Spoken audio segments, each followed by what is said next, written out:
Every morning, as I turn on my kitchen light, I'm reminded how solar energy works. My solar thermometer allows me to identify the current time, temperature, and as well as the humidity level. As I drive around Kearney, I see stop signs that use solar energy to operate, and the solar park is within minutes of my home. My speech today will address the problems, solutions, and actions that can be taken to ensure Nebraskans will have sustainable energy well into the future. Nebraska has just scratched the surface as a provider of solar energy power. In 2018, the National Renewable Energy Lab stated that Nebraska was ranked 13th in the nation for the potential to generate solar power. As a citizen of Nebraska, I want the state to commit money and resources to solar energy.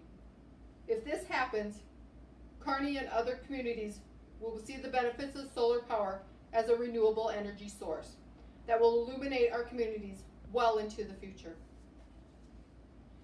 First, I will talk about how to make solar a sustainable power source. We need to increase production. In 2017, the National Renewable Energy Lab stated that only 1% of the nation's electricity supply came from solar. In her Net News article in 2017, Adriana Brocious stated that Nebraska could increase its solar energy supply to 80%. Another option is to have public power companies offer retail customers the ability to buy grids and pay for them on a monthly basis. Brocious also believes that we need to make solar power affordable to the public, corporations, and communities.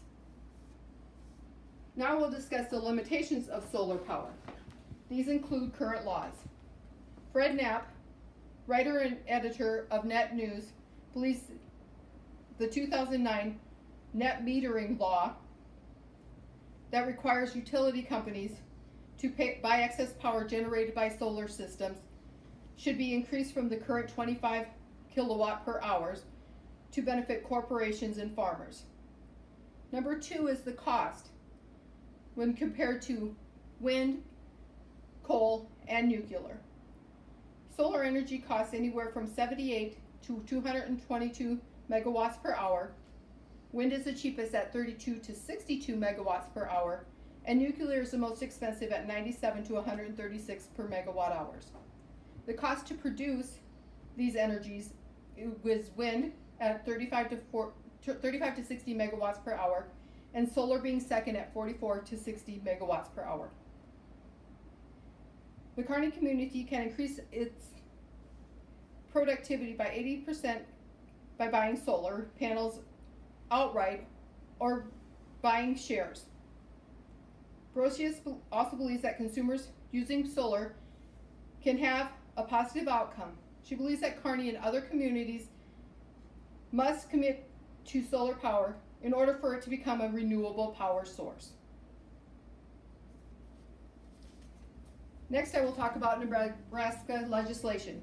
According to the 2018 Clean Energy Company, Nebraska legislatures must provide clean energy, which includes solar, by increasing tax credit and providing loans to individuals, businesses, and corporations.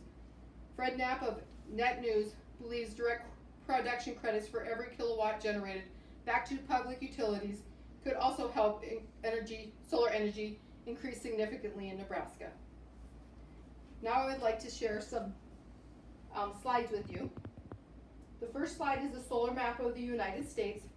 As you can see, Nebraska produces about 1,700 kilowatt hours per year, which is about half of what the other nations. We're on the lower half though. Next is the 2013 state solar power rankings. Here Nebraska is rated as at a D because we are the only other states that are below us are South Dakota, North Dakota, and Alaska. The next slide shows the average daily solar radiation per month annually. And as you can see, Nebraska has the potential for 6 to 7 kilowatts per hour per meter squared per day, which is towards the top half of that, which is due to our open plains. The next slide shows U.S. solar power, or solar potential map. And on this one, Nebraska is rated at less than or equal to 3.75 kilowatts per square meter per day on a yearly average, which is about halfway there. And then the last slide is just my sources for my slides. Today I provided you information on the limitations, solutions, and potential actions that can increase solar energy in the state of Nebraska. As you have seen by my graphs, Nebraska can be a competitor in the solar energy field. Would you prefer to be in the dark, or do you appreciate the light? I personally prefer to have electrical power in my future. With decreased production and increased cost in coal and nuclear energy, it is up to me, the Kearney community, and the citizens of Nebraska to contact your local and state representatives to implement changes and bring solar energy to the state. I encourage you to visit nebraska.gov to research solar energy and find out how each and every one of us can make a difference in the future of solar power in the city of Kearney and the state of Nebraska. Thank you.